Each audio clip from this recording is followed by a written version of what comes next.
Asian American, Arab American, Muslim American. Donald Trump की मैं सगी औलाद हूँ।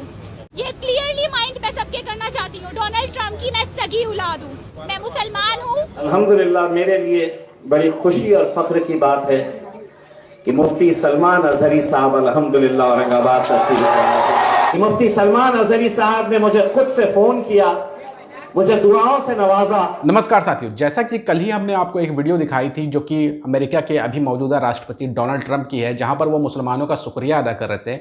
वहीं इस बीच पाकिस्तान से एक वीडियो वायरल हुई है और जो वीडियो वायरल हुई है उसमें एक लड़की देखी जा सकती है जो हिजाब और बुर्का पहनी हुई है और वो प्रेस कॉन्फ्रेंस कर रही है और प्रेस कॉन्फ्रेंस में वो ये दावा कर रही है कि वो ट्रंप की बेटी है। क्या है पूरा मामला वो हम आपको इस वीडियो में बताएंगे। साथ ही साथ हम आपको एक बड़ी खबर आपको बता दें कि इम्तियाज़ जलील जो कि औरंगाबाद के पूर्व सांसद थे, इस बार लोकसभा चुनाव में वो चुनाव हार गए थे, उनके लिए मुफ्ती सलमान अजहरी प्रचार करेंगे चुनाव की। क्या है पूरी खबर वो हम आपको इस वीडियो में बताएंगे, तो आपसे गुजारिश है कि आप इस वीडियो को आखिर तक जरूर देखिएगा।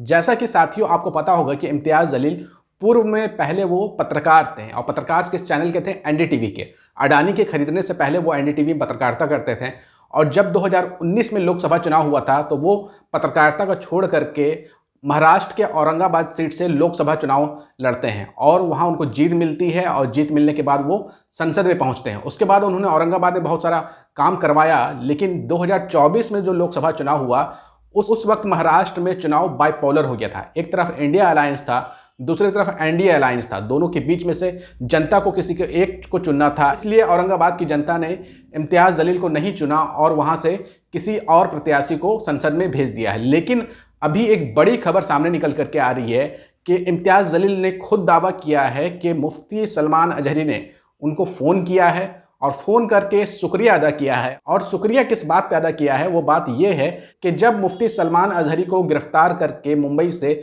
गुजरात के जेल में बंद किया गया था, तब हमारे देश में कई सारे मुस्लिम सांसद विधायक थे जो अपनी ज़ुबान से मुफ्ती सलमान अजहरी के नाम भी नहीं ले रहे थे।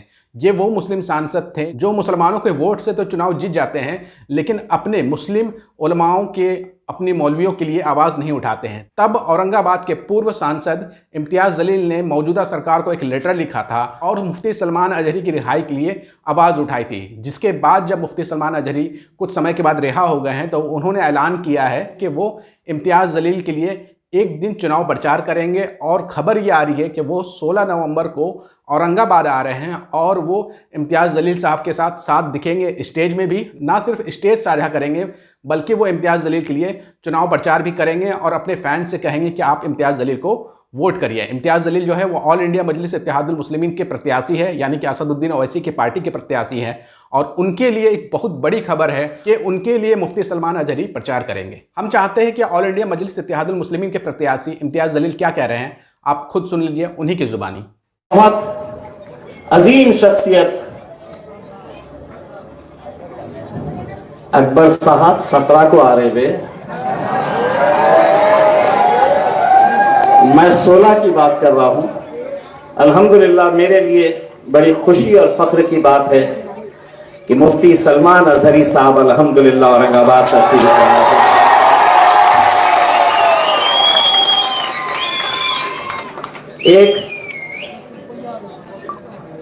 एक छोटे से इस इंसान ने जो मुंबई की तरफ हमने एक रैली निकाली थी जिसका जिक्र हमारे तमाम साथियों ने किया है, उसमें हमने जो मांगे रखी थी, एक मांग ये भी रखी थी और बड़े डट कर जब कोई इस ताल्लुक से आवाज लगाने के लिए तैयार नहीं था, कुछ बोलने के लिए नहीं था तैयार था, उस वक्त इम्तियाज़ जलील ने हुकूमत को लेटर लिखा था।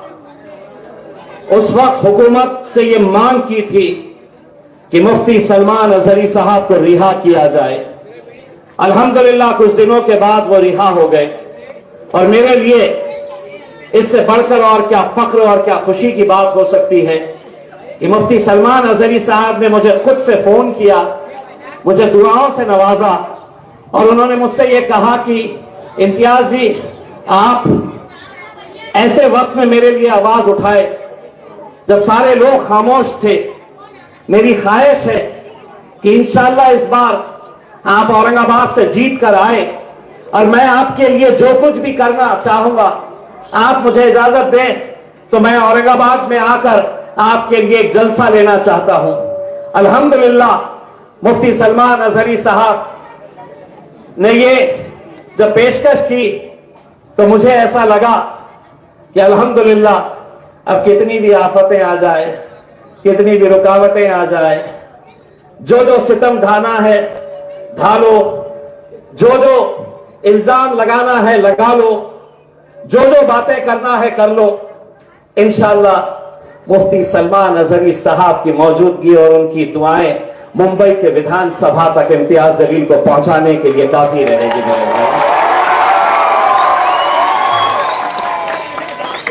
16 तारीख मुफ्ती सलमान अजहरी साहब, 17 तारीख के दिन बादशाह अकबर। और मैंने कहा था कि आम खास मैदान के ऊपर वो टेस्ट मैच खेलने के लिए आए थे। 17 तारीख के दिन 2020 खेला जाएगा। तो आपने पूर्व सांसद इम्तियाज जलील को सुन लिया और वो इस बार ऑल इंडिया मजलिस इत्तेहादुल मुस्लिमीन के प्रत्याशी हैं और औरंगाबाद से चुनाव लड़ रहे हैं विधानसभा महाराष्ट्र का, जो 2024 में हो रहा है और 20 तारीख को वोटिंग है। उससे पहले उनको एक बड़ी मजबूती मिल गई है, क्योंकि आप सब जानते हैं कि मुफ्ती सलमान अजहरी की एक अच्छी खासी पैठ है मुसलमानों के बीच में। और अगर मुफ्ती सलमान अजहरी अपने चाहने वालों से ये अपील करेंगे कि वो वोट करें ऑल इंडिया मजलिस इत्तेहादुल मुस्लिमीन के प्रत्याशी इम्तियाज जलील को, तो बहुत सारे उनके चाहने वाले ज़रूर वोट करेंगे, खास तौर से औरंगाबाद सीट पर। हो सकता है कि इस बार भी जो चुनाव हो विधानसभा महाराष्ट्र का वो बाइपोलर हो, लेकिन इम्तियाज जलील के जीतने की संभावना बढ़ सकती है, क्योंकि उनके समर्थन में खड़े हो गए हैं मुफ्ती सलमान अजहरी। वहीं दूसरी खबर पाकिस्तान से सामने आ रही है और ये बहुत ही अजीबोगरीब खबर है कि एक लड़की जो है वो दावा कर रही है कि वो ट्रंप की बेटी है, और वो लड़की खुद को मुस्लिम बता रही है और कह रही है कि मेरी माँ ने ट्रंप से शादी की है और वो ट्रंप की बेटी है। क्या कह रही है प्रेस कॉन्फ्रेंस करते हुए, आप खुद सुन लीजिए, फिर हम आगे चर्चा करते हैं। ये क्लियरली माइंड में सबके करना चाहती हूँ, डोनाल्ड ट्रंप की मैं सगी औलाद हूँ। उसके बाद मैं अल्हम्दुलिल्लाह रब्बी शहली सदरी वसिरली अमरी वहलुल उक़दतम लिसानी यफ़क़हू क़ौली, रब्बी ज़िदनी इल्मा। मैं मुसलमान हूँ और अंग्रेजों के साथ जो अंग्रेज आते हैं मुझे देखते हैं कि ये लड़की यहाँ क्या कर रही है। मैं इस्लाम पसंद हूँ, मैं अमन पसंद हूँ। मैं अपनी वालदा लिवाना, she is my mother, she is not care my personally my father is very hard person and a very serious person. वो हमेशा डोनाल्ड ट्रंप मेरी माँ को कहता था you are careless, you are careless, तुम मेरी बेटी की नहीं केयर कर सकती। लिवाना नहीं करती थी क्या? वो करती थी मेरी। जब मेरे माँ बाप की लड़ाई हुई थी उस वक्त मैं बहुत हर्ट हुई थी। अमारा मजहर अब्बास है पाकिस्तान में, अमारा मजहर अब्बास। आप कहाँ जाना चाहते? अपने वापस वालिद से मिलना चाहती हूँ। और चेरी क्रिसमस जो ये मेरी क्रिसमस कह रहे हैं, मेरे वालिद ने मेरी क्रिसमस डोनाल्ड ट्रंप ने लास्ट टाइम कहा है, वो मेरी क्रिसमस इस तरह है कि वो मेरी क्रिसमस थी जब मैं वहाँ ट्री पे लगाती थी और सब कुछ करती थी। तो आपने इस लड़की को सुना, ये हिजाब पहनी हुई है और कुरान की आयतें भी पढ़ रही है और बहुत दावा ठोक के कह रही है कि वो ट्रंप की बेटी है। लेकिन मेरा मानना है कि आजकल लोग जो है सस्ती शोहरत पाने के लिए कुछ भी इस तरह का स्टेटमेंट दे देते हैं। अगर मान भी लिया जाए कि आप जो है सच में ट्रंप की बेटी हो, तो आपको अमेरिका में जाके दावा करना चाहिए था कि आप ट्रंप की बेटी हो। आप इस तरह की हरकत करके आप अपनी माँ और बाप को जलील कर रही हो, उनको परेशान कर रही हो और उनको कहीं ना कहीं दुनिया की नज़रों में शर्मिंदगी महसूस करवा रही हो। अगर आपकी माँ सच में ट्रंप की बेगम थी तो उनको भी सामने आना चाहिए था और उनको भी अपनी बात रखनी चाहिए थी और पूरी बातें बताना चाहिए थी, और वो भी पाकिस्तान में नहीं बल्कि आपको अमेरिका में जाके करनी चाहिए थी। लेकिन मेरा अपना मानना है कि ये कोई ट्रंप की बेटी नहीं है। आजकल लोग पॉपुलर होने के लिए इस तरह के हथकंडे अपनाते हैं और कोशिश करते हैं किसी बड़ी शख्सियत का नाम लेकर के उसके साथ जुड़ जाएं और पॉपुलर हो जाएं। लेकिन यहाँ पर ये अपने आप को और अपने परिवार को शर्मिंदगी महसूस करवा रही हैं। ऐसा कुछ भी नहीं होगा और मुझे यकीन है कि ये अमेरिका भी नहीं जाएंगी और अमेरिका जाकर के कोई दावा नहीं करेंगी कि इनके पिता जो है वो ट्रंप हैं। वहीं आखिर में एक बड़ी खबर जो है वो दिल्ली से सामने आ रही है कि वरिष्ठ वकील प्रशांत भूषण ने एक बड़ा दावा किया है और वो कह रहे हैं कि दिल्ली दंगों के दौरान जितने भी लोगों के ऊपर आरोप लगाए गए हैं पुलिस के द्वारा कि ये अपराधी हैं और दंगों में लिप्त हैं, वो सारे के सारे केस गलत तरीके से लगाए गए हैं। प्रशांत भूषण क्या कह रहे हैं आप अपनी स्क्रीन पे देखिए। दिल्ली दंगों में सभी केस झूठे बनाए गए हैं। पुलिस अधिकारी किसी पर भी झूठा केस लगाकर उसके 5 से 10 साल बर्बाद कर देते हैं। ऐसे अधिकारियों के खिलाफ कार्रवाई होनी चाहिए।